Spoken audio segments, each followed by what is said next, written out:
Los 12 pasos del perdón, de Paul Ferrini. Segunda piedra angular. Encuentra la igualdad con los demás. La clave para hallar nuestra igualdad con los demás reside en nuestra práctica individual de asumir responsabilidad. Mientras asumamos la responsabilidad por nuestra propia vida, no estamos poniendo cargas innecesarias sobre nuestros propios hombros ni expectativas inadecuadas en los demás. Sin embargo, inevitablemente, tal como cometo errores con mi propia práctica, también cometo errores en mis relaciones. Asumo demasiada responsabilidad aquí y no la suficiente allí. Me excedo aquí y me quedo corto allí. Decido por ti cuando tú tienes que decidir por ti mismo. Y dejo que decidas por mí cuando tengo que tomar mi propia decisión. Las fronteras que se afirman a sí mismas de manera natural cuando ambas personas son responsables empiezan a desdibujarse. El resultado es el abuso y la codependencia. Pierdo constantemente mi sentido de la igualdad con los demás. Aquí me siento elevado y allí soy denigrado. No siento que ninguna de estas posiciones sea correcta. Quiero estar cara a cara. Quiero reciprocidad, equidad, igualdad. Sin embargo, la única manera de encontrarlas es asumir responsabilidad por lo que ocurre cuando no las encuentro. En este momento me siento herido por ti, pero me doy cuenta de que tú no eres la causa de mi herida. Mi herida existía antes de que tú me tocaras en ese lugar sensible. O me siento enfadado contigo porque me has decepcionado. Sin embargo, tú no eres la causa de mi decepción. Las expectativas que pongo en ti me programan para el rechazo. Tú simplemente entras en mi programa. Tú apareces como un espejo para mostrarme que mis expectativas son disfuncionales. No puedo cambiar lo que haces o dejas de hacer, pero puedo cambiar mis expectativas con respecto a ti. Yo no puedo cambiarte, por lo tanto, mi única postura hacia ti debe ser de aceptación. Cuando no te acepto tal como eres, pierdo mi paz. Jesús dijo: haz a los demás lo que te gustaría que ellos te hicieran a ti. Esta es una práctica espiritual primaria, tan importante como asumir responsabilidad por tu propia vida. Si juzgas a los demás, alteras tu paz, porque interiorizas todos los juicios que haces. Si aceptas a los demás, te bendices a ti mismo, porque lo que envías hacia afuera vuelve a ti. Lo más importante es entender que cada pensamiento vuelve a casa. La proyección es una ilusión.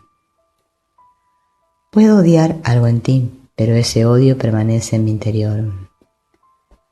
Pienso que el odio va hacia ti, pero eso solo ocurre si tú lo tomas. Si tú no reconoces mi odio, no se queda adherido a ti. Todos los pensamientos vuelven a casa. No puedo dar la cara ante ti porque no puedo dar la cara ante mí mismo. Creo que eres censurable porque no estoy dispuesto a lidiar con mi propia vergüenza. Cada reacción hacia otra persona de mi vida me refleja algo, es un espejo para mí. Cualquier cosa que vea en ti, que no acepte, me habla de lo que no estoy dispuesto a aceptar en mí. Cualquier cosa que espere de ti y que tú no puedas darme, me indica lo que tengo que darme a mí mismo. Toda relación ofrece un medio para el aprendizaje o un medio para la crucifixión. Cuando me miro en el espejo de tus ojos, me doy permiso para crecer. Cuando encuentro limitaciones en ti, me niego a ir más allá de mi duda con respecto a mí mismo. Siempre te usaré como excusa, como razón por la que no puedo crecer. Pero eso no cambia nada. Mi crecimiento sigue siendo mi responsabilidad, por mucho que trate de poner esa responsabilidad en tus manos. Si eres lo suficientemente necio para aceptar una responsabilidad que no te corresponde, eso solo puede significar que tú también tienes que aprender a responsabilizarte de ti mismo. Los miembros pasivos y agresivos de una pareja tienen que aprender la misma lección. Simplemente representan extremos opuestos de lo mismo. Y tal como nos enseña la sabiduría taoísta, los opuestos no están tan lejos como pensamos. De modo que en el ejercicio de encontrar mi igualdad contigo es cuando la pierdo. Y en el ejercicio de perderla, la encuentro. Si no crees que esto sea así, pregúntate, ¿cómo podría encontrarla si no la hubiera perdido? No habría nada que encontrar, no habría sensación de haber perdido algo. Y si tengo la sensación de haber perdido algo, esa sensación debe venir del recuerdo de un tiempo en el que no sentía pérdida alguna. ¿Cómo podría perder algo que nunca tuve? La igualdad es real, la desigualdad no lo es. Sin embargo, a través de la desigualdad es como aprendo sobre la igualdad. Cuando entiendo realmente la igualdad, me doy cuenta de que siempre ha estado ahí. Nunca la he perdido, solo pensaba que la había perdido. El proceso de pensar que la he perdido y darme cuenta de que no, abarca todo el espectro del perdón. Desde el primer paso de reconocer que estoy molesto hasta el último de abrir mi corazón a la paz que siempre está allí. Sé que finalmente soy perdonado cuando me doy cuenta de que no hay nada que perdonar. Un curso de milagros lo dice así. Nada real puede ser amenazado, nada irreal existe.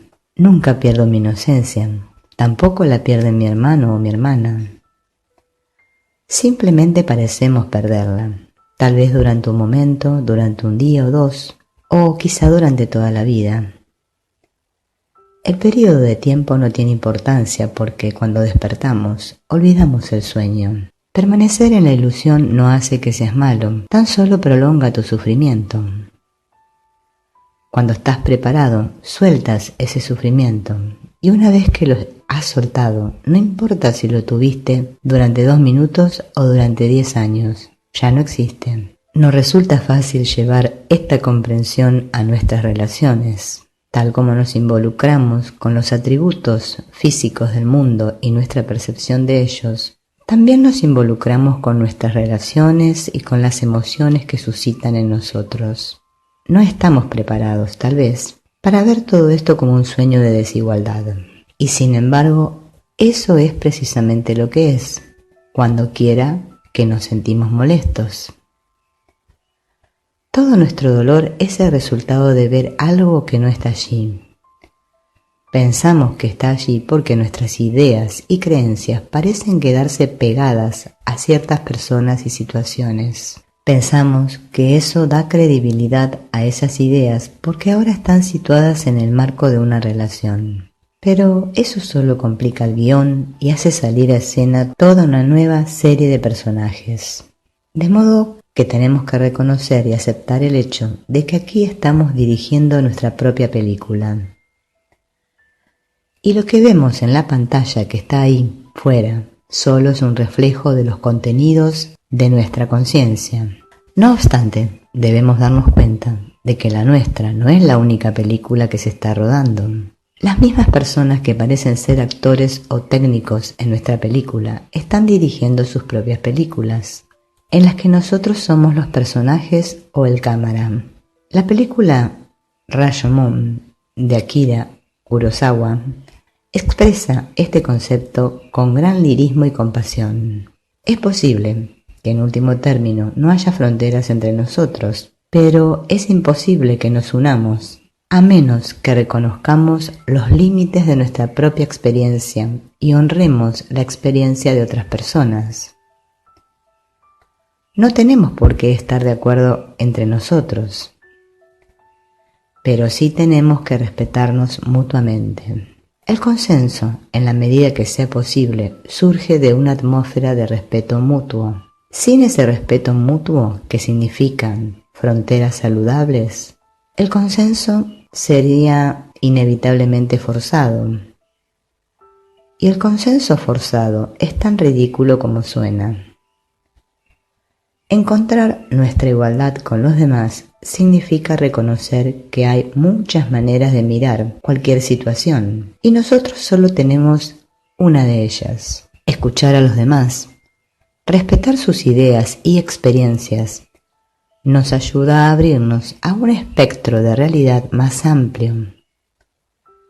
Nos permite abrir las puertas de nuestra prisión conceptual y caminar libremente a la luz del día. Nos ayuda a comprender los límites de nuestro conocimiento para poder entrar en lo desconocido, solos y juntos. Quinto paso: abandona la culpa y deja de juzgarte a ti mismo. Tanto si lo sé como si no, siempre estoy atacándome a mí mismo. Tal vez crea que te estoy atacando a ti, pero eso solo es una ilusión. Por supuesto, a veces tú también crees en mi ilusión y entonces te sientes ofendido. Así es como funciona el mundo. Pero en verdad yo no puedo atacarte, solo puedo atacarme a mí mismo. Todo lo que proyecto sobre ti vuelve a casa, vuelve a mí. El pensamiento es el boomerang perfecto. Siempre vuelve a la persona que lo envía. Esto no tiene nada que ver con el castigo. Muchas personas, incluso las que creen en el karma, no comprenden esto. Nadie está siendo castigado por sus pecados. Simplemente está recibiendo de vuelta lo que ha enviado para poder tomar conciencia de ello. Si la persona envía ira, la ira le vuelve porque tiene que responsabilizarse de ella. Cada uno de nosotros tenemos que adueñarnos de lo que emitimos. Solo podemos liberarnos de algo cuando nos adueñamos de ello. Se trata de una ley simple. No hace falta que la usemos para castigarnos unos a otros. No hace falta que digamos: ves, desgraciado, sabía que te iba a volver. No tenemos que jugar a ser Dios. No se nos necesita en ese papel. Simplemente tenemos que entender que vamos a seguir cometiendo errores hasta que aprendamos nuestras lecciones. Vamos a seguir proyectando cualidades positivas y negativas en los demás mientras no estemos dispuestos a adueñarnos de ellas en nosotros mismos. Vamos a seguir atacando a los demás hasta que nos responsabilicemos del ataque.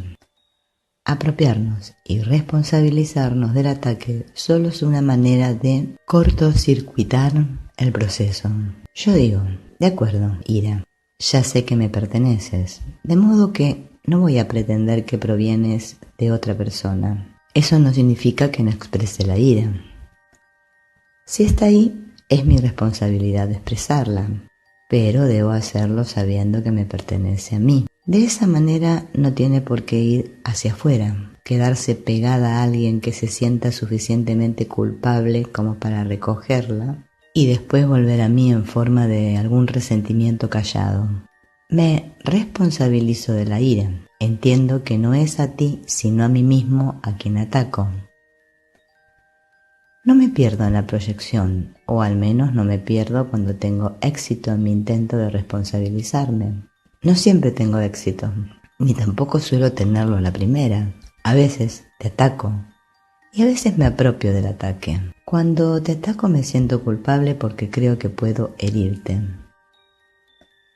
Llevar esa culpabilidad conmigo, y entonces cuando tú u otra persona me ataca, mi culpabilidad invita a ese ataque a quedarse pegado a mí. Todo ese proceso es muy extraño. Cuando te ataco me siento muy mal. Eso me pone en el centro de la diana de otro posible ataque. Todos los extraños que tienen ira acumulada sienten en mí una víctima potencial cuando paso a su lado.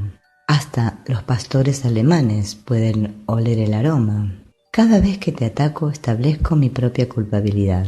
Si no crees que esto sea verdad, lee Crimen y Castigo de Dostoyevsky. En la novela, Raskolnikov intenta perpetrar el crimen perfecto.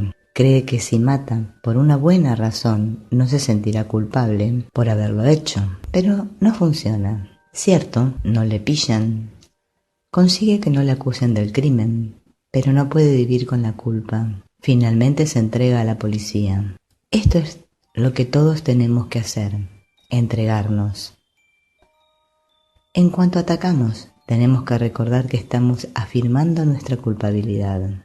Confesémoslo inmediatamente, al infierno con las justificaciones. Sabemos que el ataque no puede ser justificado. De modo que responsabilicémonos de sanarnos y de sanar a los demás. He cometido un error, hermano. Te he atacado porque tenía miedo. Pensaba que tenía derecho a atacarte, pero me equivoqué. Perdóname, ayúdame a seguir mi camino. Cuando hago de mi ataque una petición de amor, mis hermanos y hermanas me permiten que me acerque a ellos. Este es un gesto de reconciliación. Si reconozco mi ataque y asumo la responsabilidad de corregirlo, mi culpabilidad no se queda fijada.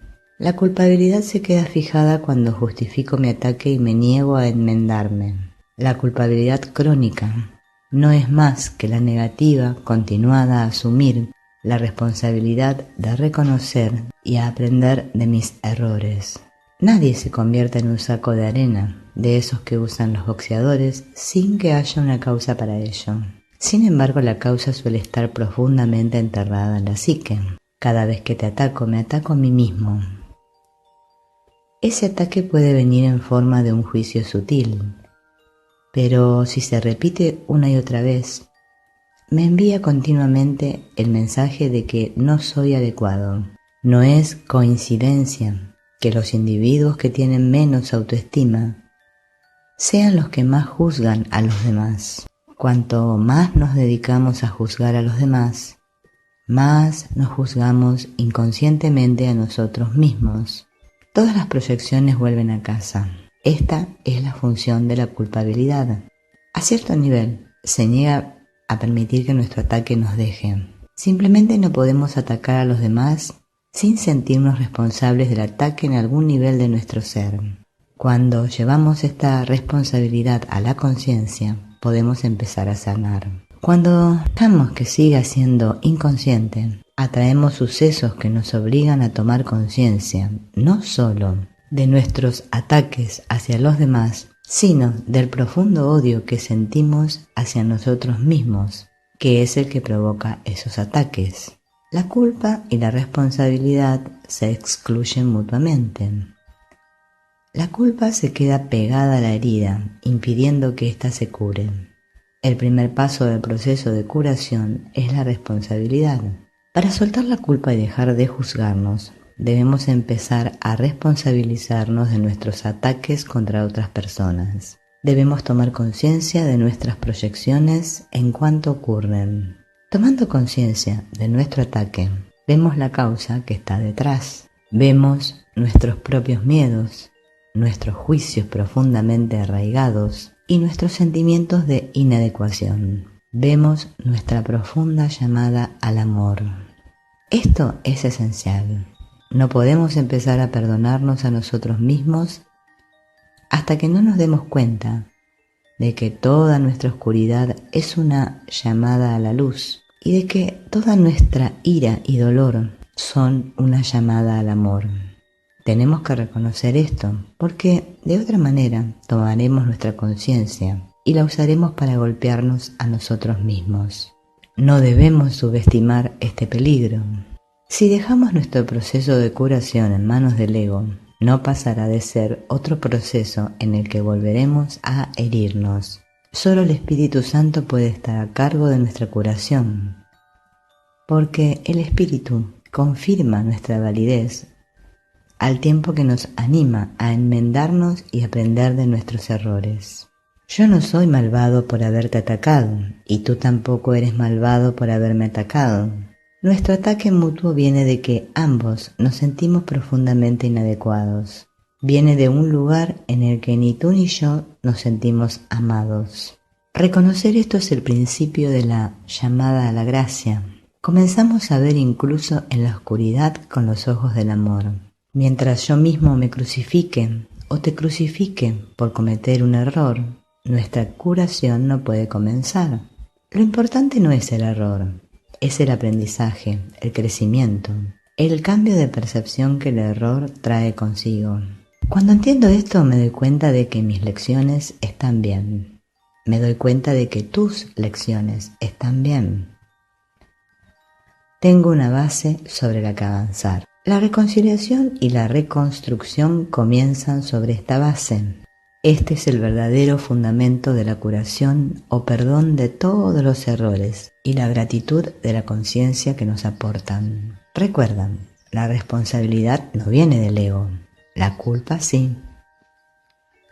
La culpa prolonga la sensación de separación, mantiene la herida abierta. La culpabilidad dice, nada que yo pueda hacer será suficiente para enmendar mis errores. La responsabilidad dice, abrí esta herida y puedo cerrarla. Es importante entender la diferencia. Muchas ideas nueva era han sido usurpadas por nuestros egos, que la usan como herramientas para no crecer, sino para castigarnos y castigar a los demás.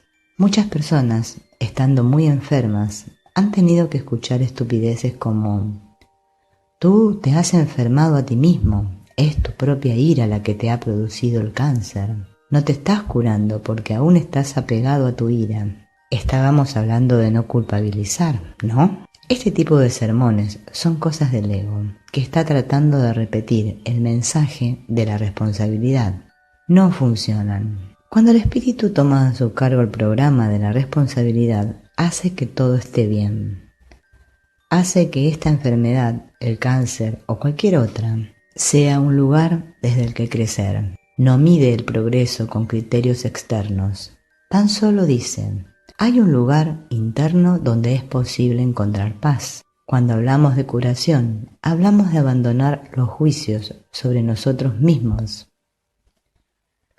y la culpabilidad por los errores del pasado. Esto exige responsabilidad y delicadeza. Se trata de soltar lo que no nos pertenece.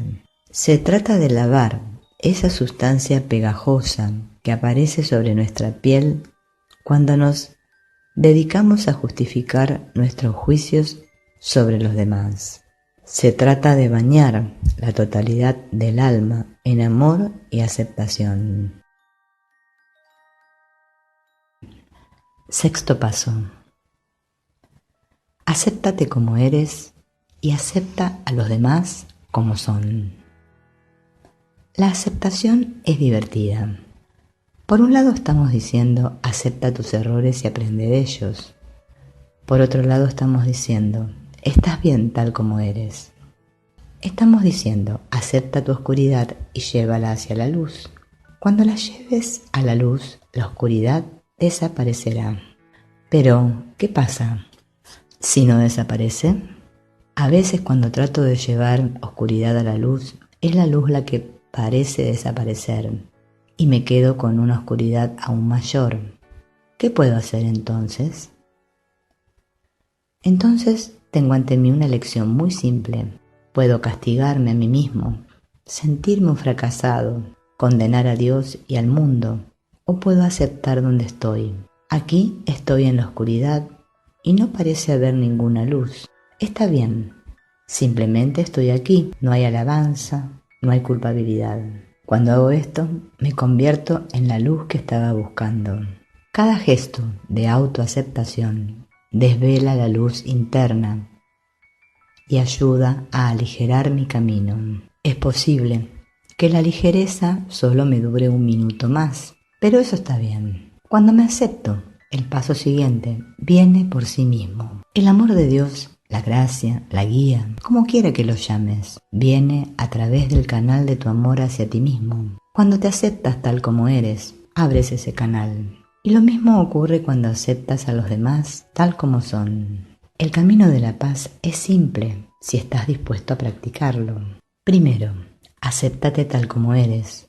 Estás bien con todos tus problemas, dolores y preocupaciones. No tienes que cambiar nada. No tienes que conseguir nada ni tienes que librarte de nada. Eres perfecto aquí y ahora. Deja que este reconocimiento cale dentro de ti. Conforme lo hagas, los juicios se irán cayendo por sí mismos. Segundo, acepta a los demás tal como son. Ellos están bien con todos sus aparentes aspectos positivos y negativos. No tienes que cambiarlos. Ellos no tienen que mejorarse a sí mismos para merecer tu aceptación. Ellos no necesitan tu aprobación y tú no necesitas la suya. Ellos están bien y tú estás bien. Nadie tiene razón. Nadie está equivocado. Existís el uno al lado del otro. A medida que aceptas a los demás, tu corazón se abre. A medida que aceptas a los demás, te haces más delicado contigo mismo. Tercero, acepta tu vida tal como es ahora mismo. No tienes que cambiar nada al respecto. Cada situación es perfecta tal como es. Cada relación es perfecta tal como es. Cada lección te permite crecer. Cada obstáculo externo te ayuda a profundizar más hasta la fuente misma del amor. No interpretes tu vida, pues si lo haces, encontrarás que le falta algo. No le falta nada. Tus interpretaciones, a favor o en contra, son la ilusión que hay que deshacer. Acepta tu vida tal como es. Entonces, todas las creencias que no te honran o que no honran a los demás se caerán, porque no habrá nada que las sustente. Hacia el espacio vacío que creas en tu corazón al negarte a juzgar, fluye la presencia del amor. Ahora ya no estás solo. Ahora tu compañero ha llegado. La aceptación es algo muy simple, sin embargo lo más difícil de aprender. Porque con la aceptación nuestro ego se queda a un lado. Con la aceptación las barreras a la presencia del amor se disuelven. Este camino es el camino de la aceptación. Te opondrás a aquello que no puedas aceptar y en esa oposición estará tu atadura. Lo que aceptas atraviesa delicadamente tu corazón. Nada te empuja, nada te retiene. Vas donde quiera que te lleve el amor. Esta es una proposición que se renueva momento a momento. A cada momento viene la resistencia o el apego. Observamos cómo viene, observamos la lucha, observamos cómo nos vamos cansando hasta que finalmente soltamos. Dejamos que la lucha se despliegue. Siempre lo hace. Nos hacemos más pacientes. Estamos más dispuestos a perdonar.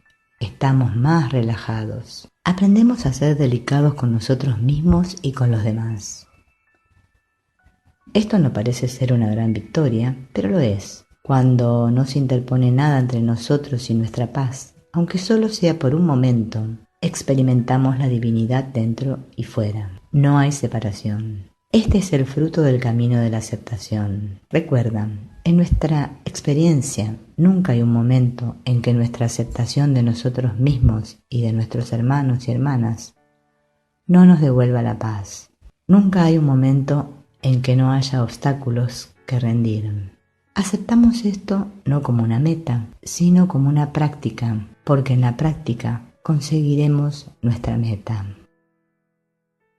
Séptimo paso. Estate dispuesto a aprender y a compartir. En cuanto pienso que todo me cuadra, el amor me deja. ¿Por qué es así?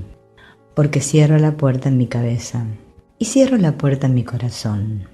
Digo, basta, ya tengo suficiente.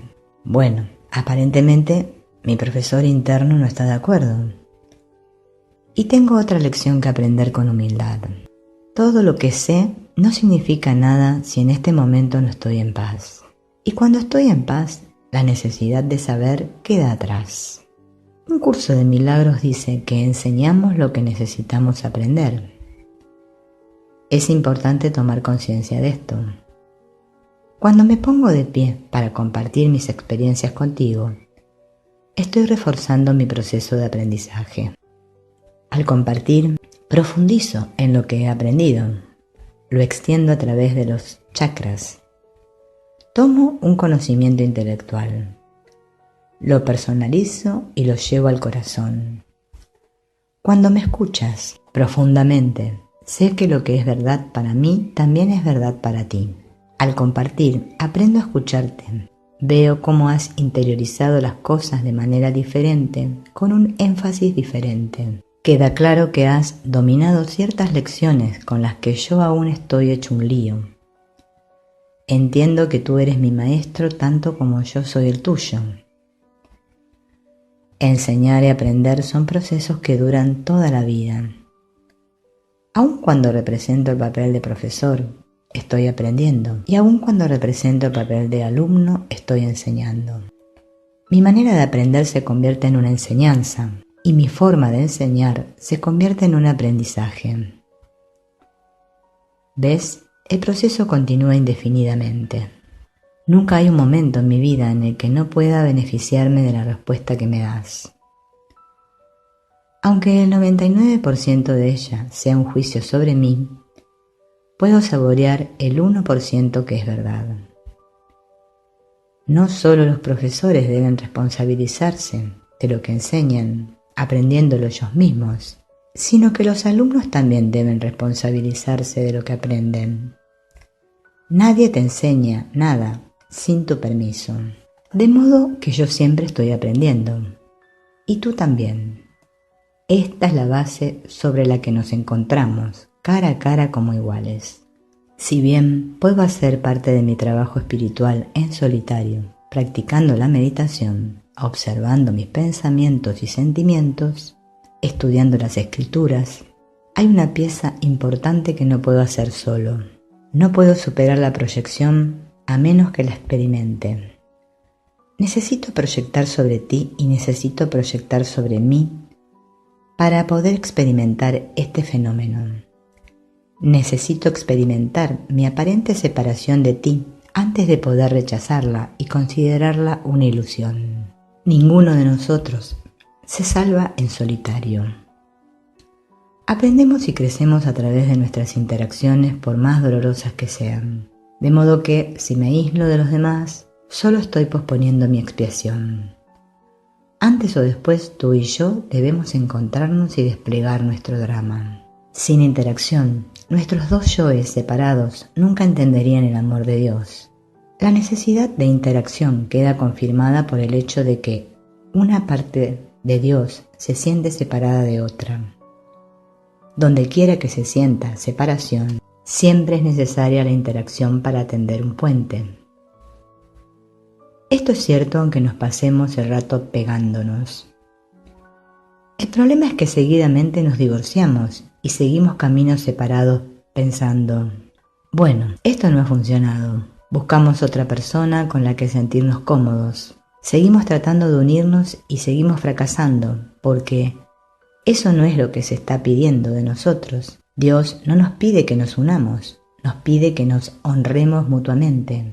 La regla dorada dice, haz a los demás lo que te gustaría que ellos te hicieran a ti. No dice, fúndete con la persona que te resulte cómoda. Mientras sigamos intentando fundirnos, seguiremos sin entender cuál es el punto verdaderamente importante. No estamos aquí para encontrar nuestra salvación los unos en los otros, sino a través de los otros. No es necesario unirnos entre nosotros porque ya estamos unidos en espíritu. Para nuestra realidad basada en el ego, parecemos estar separados. Parecemos tener distintas personalidades y diferentes necesidades. Seguimos intentando unirnos en este nivel, pero no podemos. La unificación se produce cuando esas diferencias caen. Cuando hacemos a los demás lo que nos gustaría que ellos nos hicieran a nosotros, ponemos de relieve lo único que compartimos legítimamente como seres separados, nuestra igualdad. Al honrarnos unos a otros como iguales, asumimos nuestra correcta relación mutua y hacemos posible que la divina presencia se manifieste a través de nosotros.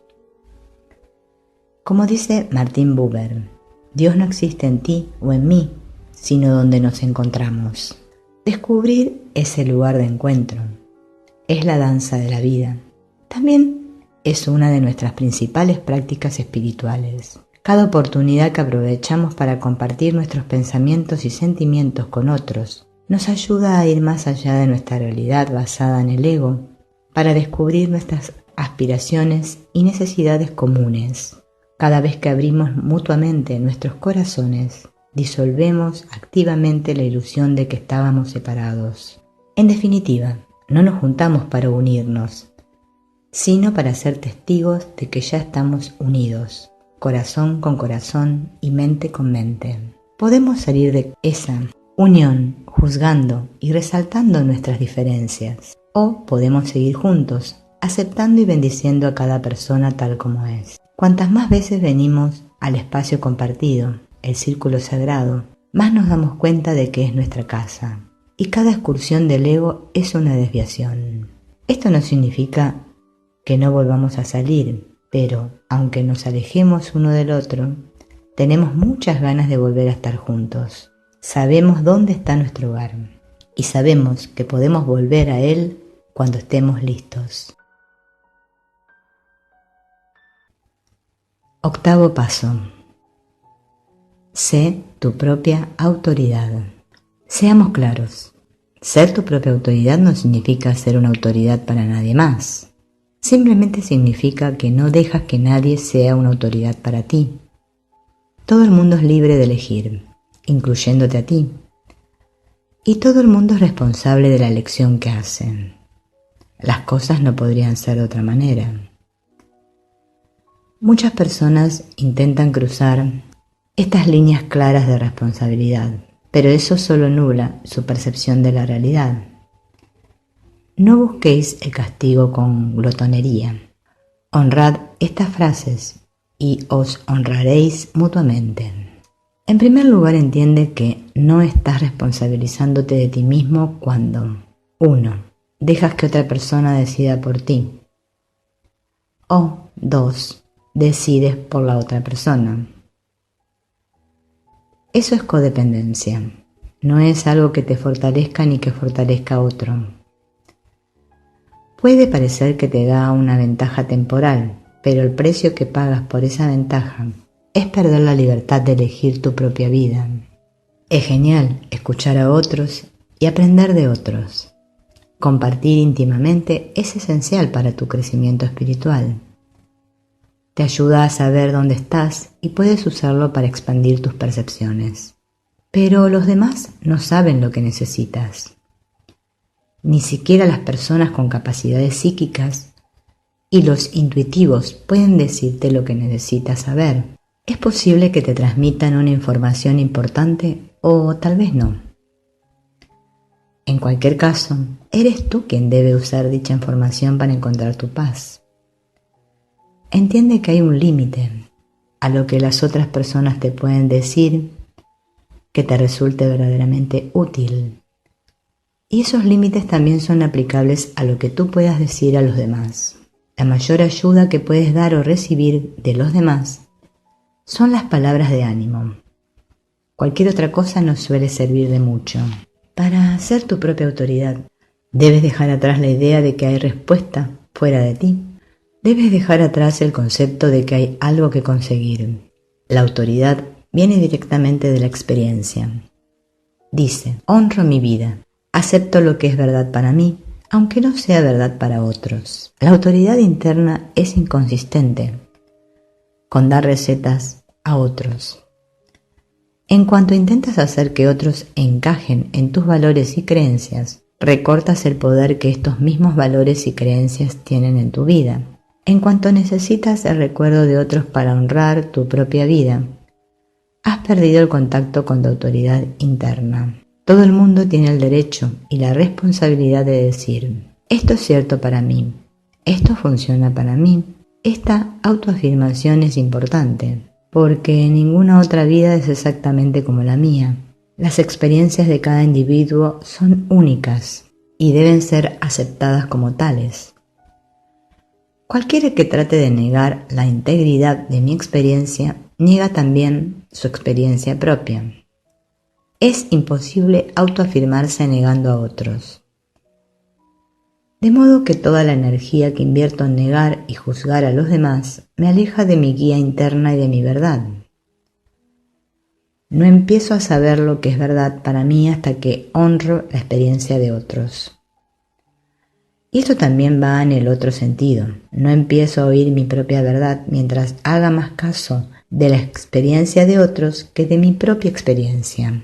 La autoridad viene de dentro y se detiene en la superficie de la piel. Mi autoridad establece límites a mi deseo de elegir cuando ese deseo altera la libertad y la responsabilidad de otros para elegir por sí mismos. También me capacita para elegir por mí mismo cuando otros quieren elegir por mí. Mi autoridad es consistente con tu autoridad e igual a ella. Tú no puedes negar ni excederte en tu autoridad sin invitarme a hacer lo mismo. En este sentido, tu fidelidad a tu propia experiencia fomenta tanto tu inocencia como la mía. Ahora, dicho esto, está claro que excedernos en nuestra autoridad, someternos a una autoridad externa, forma parte de nuestro proceso de aprendizaje aquí. Es parte de nuestra danza conjunta. Así, nuestra intención no debe ser la de acabar el baile, sino ser testigos de él. Ser testigo de esta danza hace que los movimientos se centren, los hace más visibles. A medida que tomamos conciencia de nuestro exceso o falta de autoridad, la corrección se realiza de manera natural. Ser testigos nos ayuda a ver y aprender de nuestra propia conducta sin juzgarla. El problema con la autoridad es uno de los problemas más profundos con los que vamos a tener que lidiar. No hay ni uno solo de nosotros que no se encumbre y que no se machaque hasta acabar a ras del suelo. No aprendemos sobre nuestra autoridad existencial hasta que no vemos la falsedad de nuestra autoridad basada en el ego. Una viene de la simple aceptación de nosotros mismos y de los demás.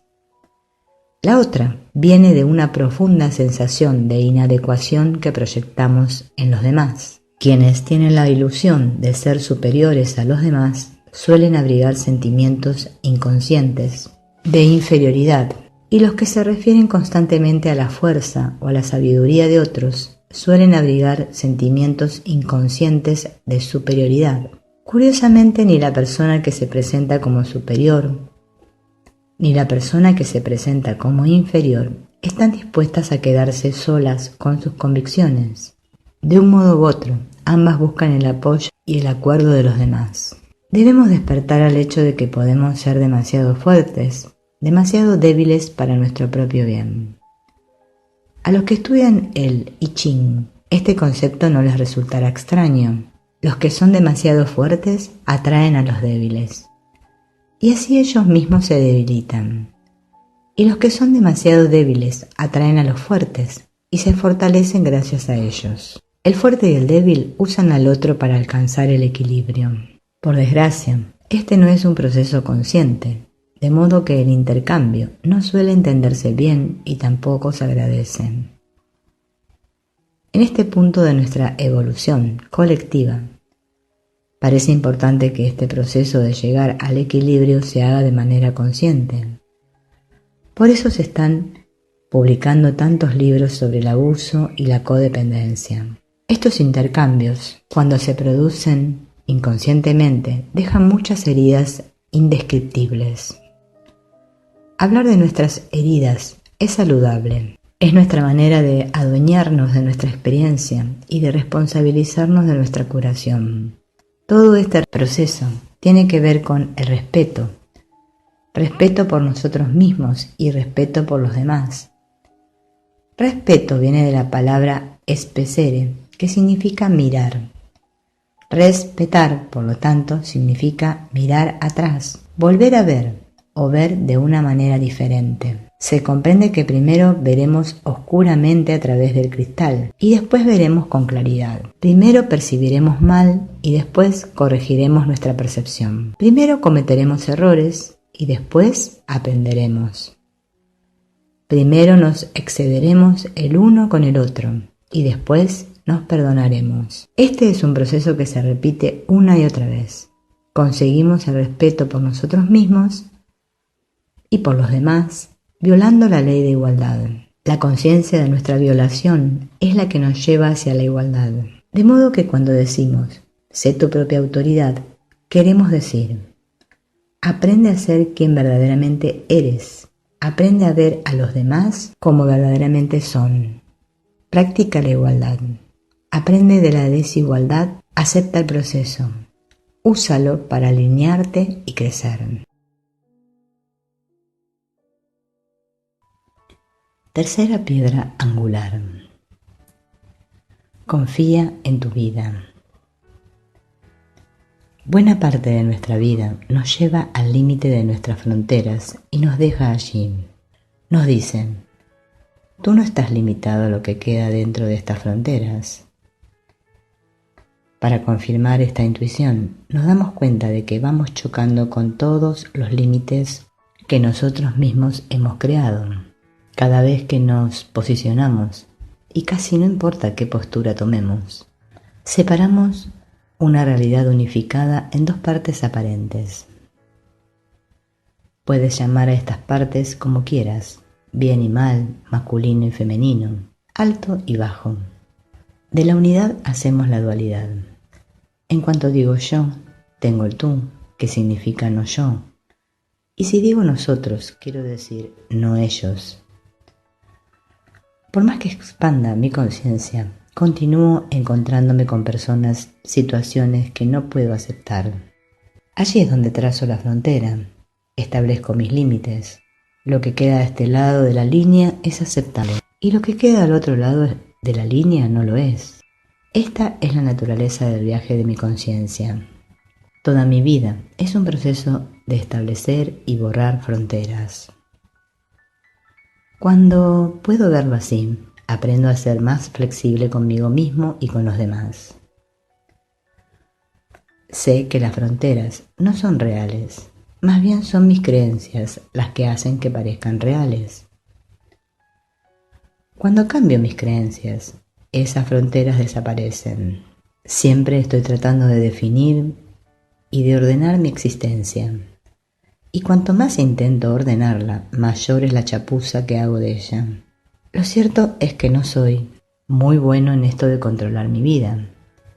Antes o después llego a esta conclusión. Antes o después me doy cuenta de que mi propósito aquí no es intentar controlar mi vida. Mi propósito es trabajar con ella. Puedo decir lo que quiero. No hay nada malo en eso, pero debo elegir lo que me llega, tanto si es lo que quiero como si no. A menudo creo que lo que me ocurre no es lo que quería que me ocurriese, pero después descubro que eso es exactamente lo que necesitaba en ese momento. Antes o después me doy cuenta de que no sé lo que necesito. Mi fuerza de vida lo sabe. Mi fuerza de vida sabe lo que necesito y lo atrae hacia mí. Solía llamar a mi fuerza de vida destino o Dios, pero eso no funcionó porque la situaba fuera de mí. No está fuera, no está dentro ni fuera, o tal vez está dentro y fuera. Cuando trazo la línea, se retira tan dentro de mí que no puedo encontrarla. O se expande más allá de cualquier límite que yo pueda imaginar. Es tan pequeña que pasa completamente de incógnito. Si la buscas en el cuerpo-mente, no podrás encontrarla. ¿Cuánto pesa el cerebro? Es más ligera que eso. ¿Cuánto pesa el alma? Incluso es más ligera que eso, demasiado ligera para ser pesada. La ley de la gravedad no le afecta. Y sin embargo es tan extensa que el universo no es lo suficientemente grande para contenerla. Cuando miro a quien realmente soy, no veo límites, no hay dentro ni fuera. Cuando miro a quien realmente soy, no soy diferente de ti, no soy diferente de Dios. Todo es lo mismo, todo es un movimiento de la fuerza de vida, sin principio ni final. Cuando estoy dentro de mis fronteras, todo me parece muy importante. Cuando la vida entra y borra esas fronteras, me doy cuenta de que todas esas cosas que creía tan importantes son insignificantes. Cada ola es una purificación, una disolución de apegos, un borrar la pizarra del juicio y la evaluación. Como dijo mi amigo Xi en una conferencia reciente, estaba tan feliz y dichoso que no pude rellenar la hoja de evaluación. Lentamente las energías giratorias de mi vida se ralentizan hasta acabar en una suave danza. Es extraordinario. Empiezo a darme cuenta de que mi vida está bien tal como es. No tengo que cambiar nada. No tengo que cambiar mis relaciones, ni mi trabajo, ni donde vivo, para ser feliz. Soy feliz aquí, ahora mismo tal como soy. La vida ha venido a mí y yo la he abrazado simple, profundamente. No sé qué traerá el momento siguiente, pero eso no importa. Lo que venga estará bien. Porque he dejado el miedo atrás junto con mis juicios. Ninguna mancha del pasado tiñe mi inocencia. Ninguna expectativa de futuro empaña mi libertad de ser yo mismo y de dejarte ser. Habito simplemente en la comprensión de que estoy bien tal como soy, de que tú estás bien tal como eres, de que la vida está bien tal como es. Esta es mi dicha. Esta es mi sustancia. El resto solo es tamaño y forma. El resto solo es forma que retorna al polvo de donde vino. Lo insustancial no puede contener lo sustancial. Los límites no pueden contener lo informe. La mente limitada no puede contener la mente de Dios. Pero la mente de Dios contiene todas las cosas. Es una copa que siempre está vacía. Por más vino que vertamos sobre ella, nunca se llena. Esta es la profunda bendición a la que todos estamos acudiendo. Esta es la oración en nuestros labios, la canción olvidada que recordamos cuando nuestros corazones se abren mutuamente. Y la canción simplemente dice: bienvenidos, hermano y hermana. El lugar que dejaste ha permanecido vacío, esperando vuestro retorno. Bienvenido a casa.